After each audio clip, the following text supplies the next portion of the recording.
Hello friends, good evening. कैसे हैं दोस्त? आई होप आप लोग बहुत मज़े में होंगे। और आप स्क्रीन पे देख सकते हैं दोस्त, जो लिखा है ना, वो आपके 12th एग्ज़ाम के लिए मोस्ट इम्पॉर्टेंट क्वेश्चन है। तो अगर आप मेरी बातों को मानते हैं तो प्लीज़ इस वीडियो को देखिए, सुनिए और कॉपी में नोट कर लीजिए, क्योंकि सब्जेक्टिव क्वेश्चन तो यहीं से आता है। और 5 मार्क्स कितना मार्क्स दोस्त? 5 मार्क्स कर लो अपनी मुट्ठी में।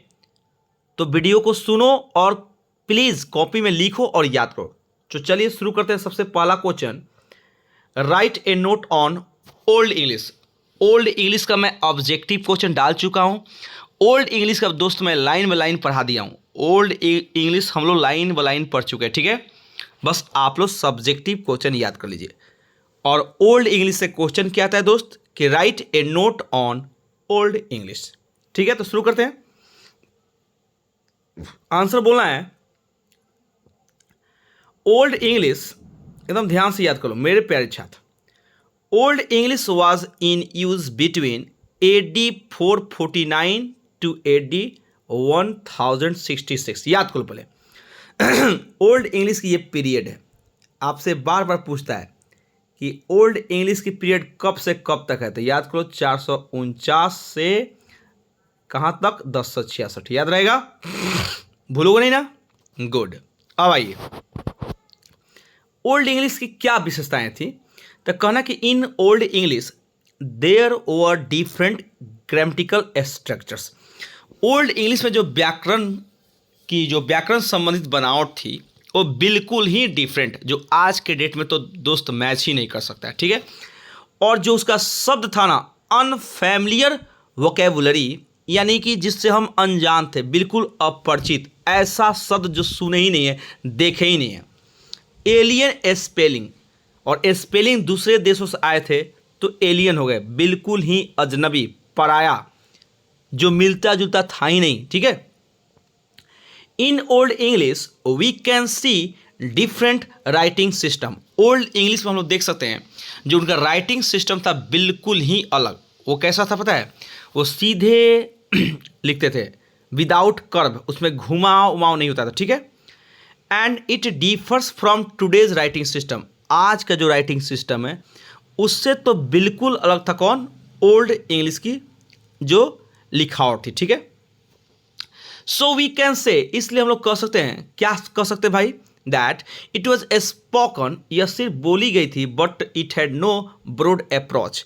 इसे ज़्यादा दिन तक बाबू यूज में नहीं रखा गया, ना ही इसे ज़्यादा दिन तक लोग क्या किया, इस्तेमाल किया। इसलिए यह सिर्फ बोलचाल की भाषा में थी, इसे कोई प्रमाणित रूप से लिखा नहीं गया, ठीक है। इसको कोई फिक्स नहीं किया गया ग्रामर में या इंग्लिश की इतिहास में, ताकि हमेशा के लिए रह जाए, ठीक है। तो ओल्ड इंग्लिश एक बोली थी, बोली में ही रह गई, ठीक है। नेक्स्ट क्वेश्चन है, बहुत इंपॉर्टेंट है। 5 नंबर का आता है, note on a story of Indian English poetry. एक छोटा सा नोट लिखना है इंडियन इंग्लिश पोएट्री पे। तो क्या बोलना है आप देख सकते हैं मेरे प्यारे छात्र। In India poetry began to be written as early part of the 19th century.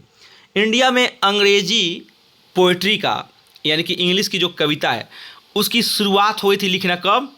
Early part of the 19th century, यानी कि 19वीं शताब्दी की शुरुआत में ही हो गया था, ठीक है। हेनरी लुइस, याद करो नाम, हेनरी लुइस, विवियन ड्रेजियो बोलते हैं, डेरोजियो, एंड काशी प्रसाद घोष, तरु दत्त, ETC, बहुत सारे लोग यहाँ कोमा दे देना, वेयर द पाइनोनियर्स, ये थे हमारे इंग्लिश पोएट्री के मार्गदर्शक, ठीक है। यही लोग इंग्लिश पोएट्री को क्या किए? एक रास्ता दिए, एक मार्ग दिखाए। Sarojini Naidu was also known as the nightingale of India, और सरोजनी नायडू को हम भारत का नाइटिंगेल बोलते हैं, ठीक है, कोकिला। अब कर रहा है दोस्त यहाँ पे, एंड सी रोट, उसने एक कविता लिखी, नाम था village song, song of Radha and the a soul's prayer.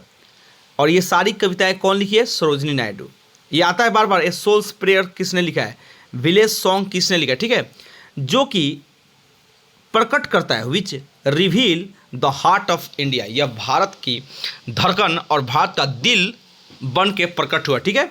Rabindranath Tagore wrote Gitanjali. Gitanjali किसने लिखा है? Rabindranath Tagore. And received the Nobel prize, इसी किताब के लिए उनको नोबेल प्राइज दिया गया, ठीक है।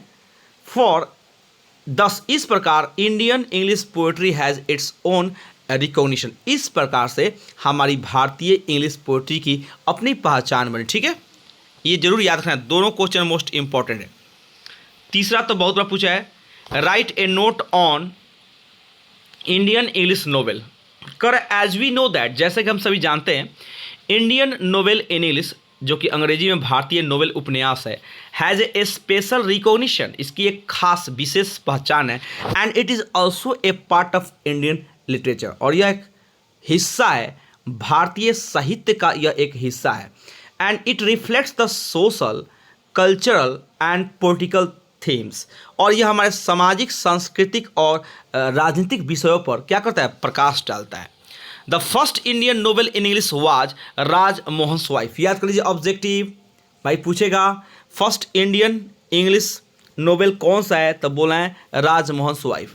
रिटन बाई बंकिम चंद्र, बंकिम चंद्र के द्वारा लिखा गया है। And made a special recognition, और यह एक विशेष खास पहचान दिया किसके बारे में? इंडियन इंग्लिश नोवेल के बारे में। मुल्कराज आनंद नोवेल अनटचेबल, ये भी याद कर लो, अनटचेबल किसने लिखा है? Mulk Raj Anand. Gift a message, यह एक मैसेज है, एक संदेश है, वरदान है। Related to the evils of untouchability, यह जो हमारे समाज में बुराई है, अछूत का, छुआछूत देखते हैं ना, ये बड़ जात है, ये छोट जात है, ये बहुत ही एक प्रकार से ये जो लिखा गया है ना नोवेल, यह सचमुच हमारे समाज के लिए एक आईना है। And the guide of R.K. Narayan and the serpent and the rope and the Kanthapura of Raja Mulkraj Anand, क्या ऑफर करता है? राजा राव इम्पॉर्टेंट वर्क्स, यह राजा राव का इम्पॉर्टेंट वर्क है, ठीक है। और यह दर्शाता है, क्या दर्शाता है बाबू? ध्यान सुना है। Many other Indian novelist like Khushwant Singh, K C Duggal, Manohar Malgaonkar, Anita Desai, ETC made an important position in Indian English novel. इन लोगों ने बहुत ही महत्वपूर्ण स्थान दिया किसको? भारतीय अंग्रेजी उपन्यास को, ठीक है, बना दिया। एंड लेटर, बाद में, many novels were written by many other Indian novelist, और बाद में बहुत सारे हमारे भारतीय उपन्यास लिखे अंग्रेजी में, और विभिन्न उपन्यासकारों के द्वारा लिखा गया, ठीक है। और लास्ट एक क्वेश्चन पढ़ते हैं, चलिए दोस्त। Write a note on the future of English India, या discuss the future of English in India, भी है कर रहा है। The future of English in India is no doubt bright, अंग्रेजी का जो भविष्य है इंडिया में निसंदेह कहा जा सकता है, बिल्कुल ब्राइट है। It is no more considered as the language of Britain, it is no more considered as the language of Britain, क्योंकि यह ब्रिटेन की भाषा के रूप में तो ज़्यादा नहीं माना जाता है। And it enjoys high status in India, लेकिन भारत में अंग्रेजी का जो भविष्य, जो अंग्रेजी बोलता है, यह बिल्कुल ही एक उच्च दर, जिसको बोलते हैं उच्च दर्जा, जिसका स्टेटस, जो अवधि होता है, जो गांव में इसकी स्थान होती है, इंडिया में जो लोग इंग्लिश बोलते हैं, बिल्कुल इसका जो स्टेटस है ऊंचा है। It is a source of power, यह एक शक्ति का भंडार है। एंड प्रेस्टीज, ये तो बात सही है, अगर गांव में आप इंग्लिश बोल रहे हो ना, तो लोग बोलते हैं yes you are really talented and you are educated. Today, this most widely spoken, एक गलती यहाँ पे लिखा है, it is most, D नहीं, it is most widely spoken language all over the world. आज के डेट में अंग्रेजी पूरे विश्व में सबसे ज़्यादा विस्तार से बोली जाने वाली भाषा है। And it has brought the people of different nation, और यह विभिन्न प्रकार के, विभिन्न राष्ट्रों के, देशों के लोग and different mother tongues very close to one another. आज अंग्रेजी के चलते पूरे विश्व के बहुत सारे देशों के लोग, जिनकी मदर टंग भले ही अलग हो, लेकिन अंग्रेजी उनको बिल्कुल नज़दीक ला दिया है, ठीक है, सब मिलता जुलता हो चुका है। मान लो मैं भोजपुरी बोला हूँ तो आप बता सकते हैं मैं बिहार का हूँ, अगर आप बंगाली बोलें तो लोग बोले चलिए आप वेस्ट बंगाल के हैं, पंजाबी बोलें तो पंजाब के, मराठी बोलते हैं महाराष्ट्र के। लेकिन अगर हम सब बैठ के इंग्लिश बोलें, तब कौन बताएगा कि कौन महाराष्ट्र का है, कौन भोजपुरी बिहार का है, कौन आपके कोलकाता का है, कोई बता नहीं सकता, ठीक है। It has got the status of an international language, और यह आज के डेट में कौन सी उपाधि पा चुका है, एक अंतर्राष्ट्रीय भाषा की उपाधि पा चुका है। It gives us million of jobs, अंग्रेजी ही एक ऐसा क्षेत्र है जहाँ पे हजारों लाखों की संख्या में जॉब है फॉर इंडियंस वाया एग्जाम्पल के लिए कॉल सेंटर्स, ठीक है। Every work of science and technology depends on English, आज के डेट में साइंस का कोई भी काम और तकनीकी जो हम आजकल इस्तेमाल कर रहे हैं सब अंग्रेजी पे डिपेंड है। India is marching forward in this fields, और इंडिया भी धीरे धीरे इन क्षेत्रों में बहुत तेज़ी से तरक्की कर रहा है, ठीक है। ये सब्जेक्टिव क्वेश्चन VVI था दोस्त, ओके। अब आज ये 5 वीडियो डाल रहे हैं, 4 क्वेश्चन, सॉरी 4 है, अगले दिन नेक्स्ट वीडियो डालें, ठीक है। Thank you.